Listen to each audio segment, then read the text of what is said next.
Breaking news for United States investors, the Federal Reserve has just unlocked digital asset adoption inside the United States. With potential benefits for both Ripple and XRP, we're going to show our listeners how Ripple has already applied for a Federal Reserve master account, positioning itself as one of the firms that could streamline blockchain payments inside the USA.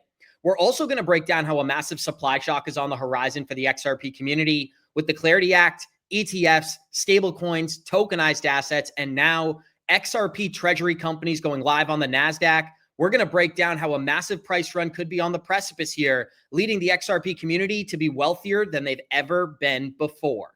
Hello and welcome back to another episode of Good Evening Crypto, your favorite crypto news related channel. If you enjoy this content, smash that like button and subscribe, as you're going to get an update every single day, 5:30 p.m. Eastern time. And this is the breaking news we just received out of the Federal Reserve, as the Federal Reserve is looking into payment accounts that would grant crypto and fintech companies access to the Federal Reserve payment rails. Now, this could be a huge strategic advantage for not only the company Ripple, but for the XRP ledger.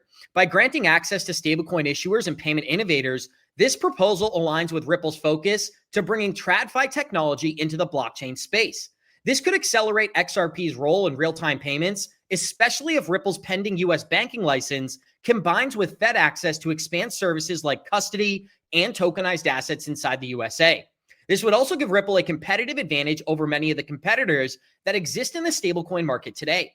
With XRP's speed and low-cost advantages, this could shine among the existing ecosystem, potentially driving higher demand for the XRP asset and higher prices for the XRP currency. But a lot of attention is being given to poly markets this morning, as the odds of XRP hitting $4 or above in the year 2025 have fallen below 20%. If you agree XRP reaches $4 in the calendar year of 2025, smash that like button. And if you disagree, leave a comment underneath the video. But the reason that I'm so optimistic on the XRP price chart, it's not just because the bullish momentum that we've witnessed today, it is because of all the positive catalysts that we have working in our favor. And just yesterday, we got some breaking news about an XRP treasury company in Evernorth going live on the NASDAQ. Now, the most important thing our listeners should understand about this latest update here for the XRP community is that the XRP treasury company will be buying XRP off the exchanges on the open market. This means they aren't completing these transactions over the counter and aren't getting a discount rate on this XRP. This is also going to increase the demand for XRP across all US exchanges, whether it's Coinbase, Uphold, or Kraken. There is going to be an influx of major demand from Wall Street companies that begin buying the XRP asset and adding it to their balance sheet. And if these companies don't want to get direct exposure to XRP, they can just go out and purchase the Evernorth stock, which is going to give them the best opportunity to experience the price appreciation we have all been waiting for. And what keeps me so excited about the evolutions that we're witnessing is we already have the US government becoming pro-crypto. We have a pro-crypto policy being implemented in the Genius Act, and a possibility here of the United States passing the Clarity Act. Well, now we can add the Federal Reserve onto that list. And before we begin breaking down all the exciting details, I'm going to play you a brand new update out of Federal Reserve Governor that said crypto is now woven into the fabric of our financial system. Here it is. Now, before we hear from these innovators, I would like to touch on roles that the Federal Reserve plays to support the private sector. These include serving as a convener to solve coordination problems and operating core payment and settlement infrastructure. We are also looking ahead, conducting hands-on research on tokenization, using smart contracts, and the intersection of AI and payments for use in our own payment systems.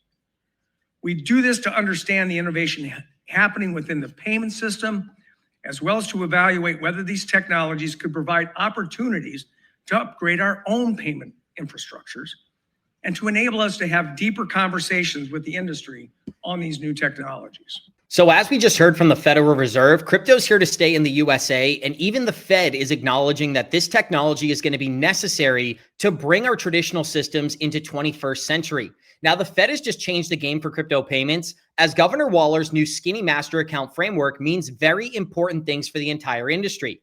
Stablecoin issuers can now access Fed rails directly. Crypto payment companies cut out banking intermediaries, faster settlements for lower cost, and the Fed is actively supporting crypto integration with companies like Ripple, Circle, and Anchorage, who have been fighting for the industry for years. Now there's finally a clear pathway, and this is how crypto becomes the infrastructure of the new modern settlement system.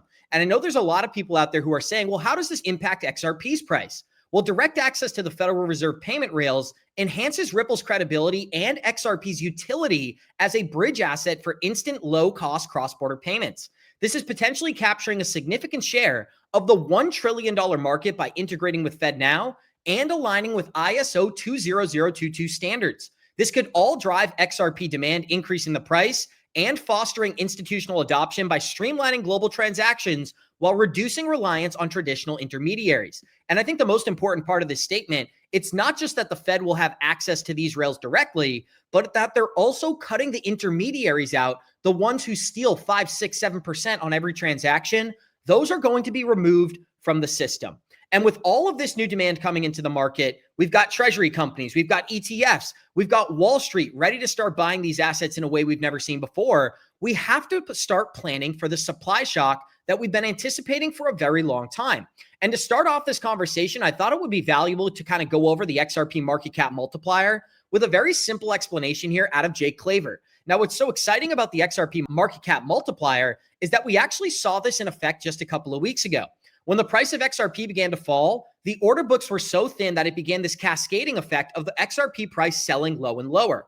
Well, we can have that same effect with the price charts moving higher as new liquidity enters the market and the order books are low. That leads me to believe that with the $5 billion we're set to see from ETFs, the $1 billion that we have from the treasury company, the billions in tokenized assets taking place, and stablecoins enabling more use cases on the XRP blockchain, there is a supply shock on the horizon that everyone needs to be prepared for. If you're enjoying this content, smash that like button and subscribe. But let's hear what CLAVER has to say about the XRP market cap multiplier. I keep hearing about this XRP multiplier. How true is that?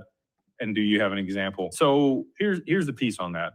People look at total supply of XRP, when in reality, the supply demand dynamic is going to be on the available supply of XRP.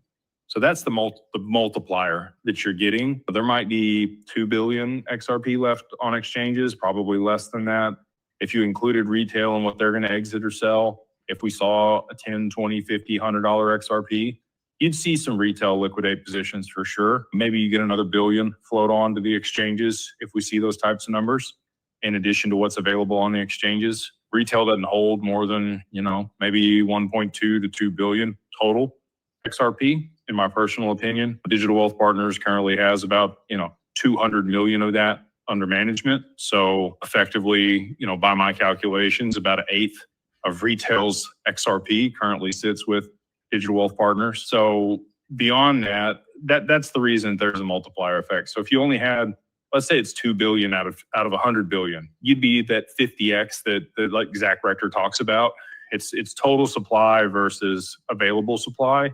And that's why you get that shift in how much liquidity moving in is going to cause, the market cap to rise in a multiplier effect versus if it was distributed across the total supply available, or the total supply versus just the supply available. So think about what would happen to the XRP price chart if we did see this major influx in not only demand, but the supply remain consistent. We're going to have billions of dollars turned on from Wall Street. We've already outlined how these treasury companies are going to exchanges to buy XRP as well. There is only so much XRP available on these order books. And when prices start going through the roof, that's when more people actually step in and begin buying the asset, as opposed to what you think with taking profit. It is not about how much money you make during the bull market. It is about how much money you keep during a bull market. And what do we see time and time again? Major exchanges all across America consistently go down when price action is outperforming. When we see XRP go from $2 to $5 to $10 to $15 to $20, it is the major exchanges all across the United States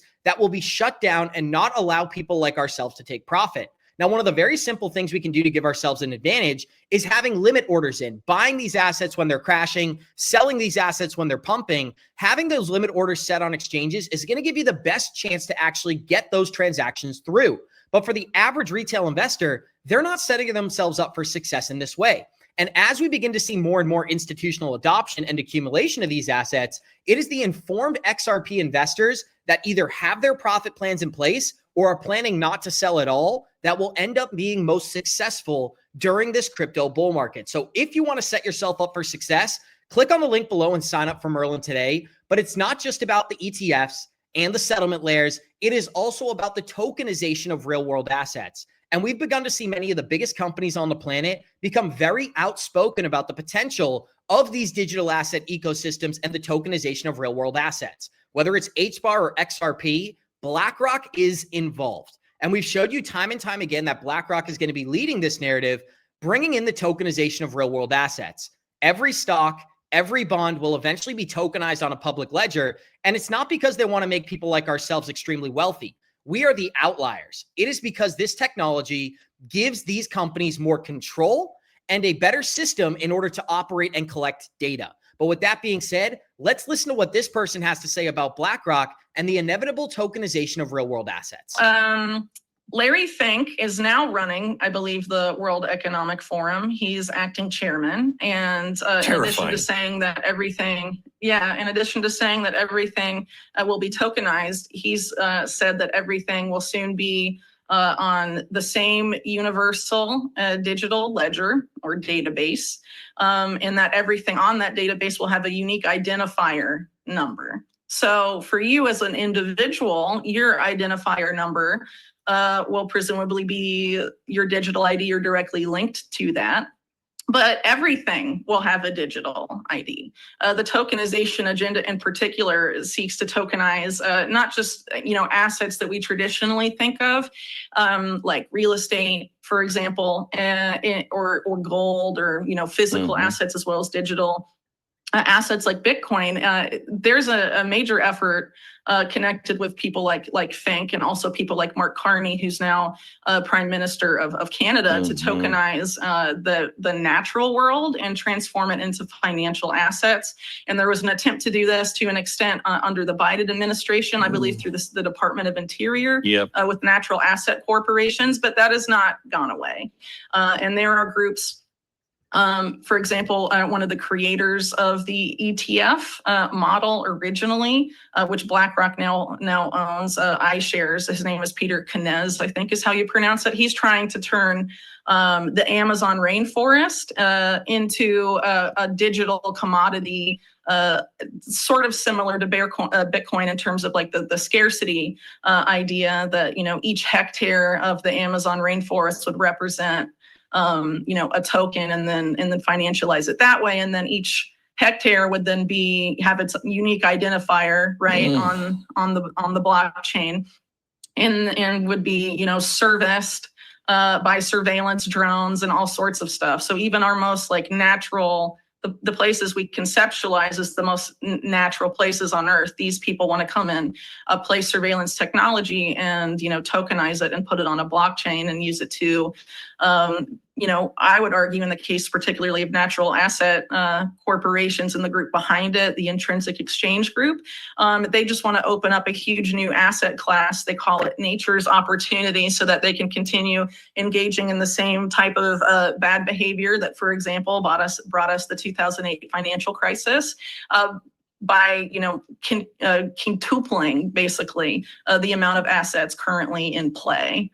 It's I had a guy very insane. I had a guy who worked very, very, very high up at Citibank, and he told me around 2008. He said, "Glenn, don't worry about the financial system." And I'm like, And he said, we're never going to go broke. I mean, do you know how much just the national parks are worth? And I looked at him and said, "Are you seriously telling me that we should commoditize the national parks?" And he said, "It's going to happen." And I wonder now if this is what he was talking about, if it was just a digital, not actually selling them, it's just a digital commoditization of our parks. Yeah. So apply this now to the phrase that we all heard during the COVID era, "You'll own nothing and be happy." Well, yes. There's certain people that want to own everything, and that includes things that have never been able to be owned before, that were considered things like the public commons, like rivers, lakes, the ocean itself, natural forests, all sorts of it. These people want to put all of that into the financial system fractionalize it, tokenize it, and sell pieces of it around, use it to speculate on. I mean, it's very bonkers. Insane. So, and this is why it's so important, guys. 99% of people on planet Earth have no idea that the tokenization of everything is already in full effect. As this person, Glenn Beck, just outlined, back in 2008, they were already talking about the tokenization of real world assets. And it's not that communities like ours are advocating for this technology. It's that this is the inevitable occurrence here as blockchain is adopted. And early movers like ourselves, the people who have exposure to XRP, Bitcoin, Chainlink, and so on, and are willing to hold these assets for a long enough period of time, we are the people who are going to benefit off the adoption of these assets. Now, we may not agree with the actual asset class. What we do have the ability to do here is set ourselves and the people that we love up for success in the digital era of finance. Products like XRP are going to become more valuable than ever. And as I just outlined during today's episode, whether it's the United States granting Ripple their banking charter, ETFs being approved, the Clarity Act being passed, or the tokenization of real world assets, there are so many different catalysts that are working in favor of the XRP community right now. And it's one of the many reasons I believe a supply shock is on the horizon for XRP investors. And if you enjoy this content, you appreciate this insight, smash that like button, let the YouTube algorithm know you enjoy the Good Evening Crypto channel. And this is what I'm checking out for the XRP price chart. Once again, I think there are major moves ahead of us for the entire XRP community. And although a $3.65 XRP in July, that is the highest that we've ever currently traded at, I am anticipating that we see a $4 XRP before the end of 2025 because of all this new demand entering the market. Once again, the ETFs, the Clarity Act, the treasuries, the tokenization of real world assets, stablecoins, smart contracts entering the ledger. There is so much working in favor for us as XRP investors. My belief is, show me the chart, I'll tell you the news. The positive news has arrived. Now the XRP price chart, it's its job to respond accordingly. If you enjoyed this content, smash that like button, subscribe to the channel, and we'll see you all in the next one.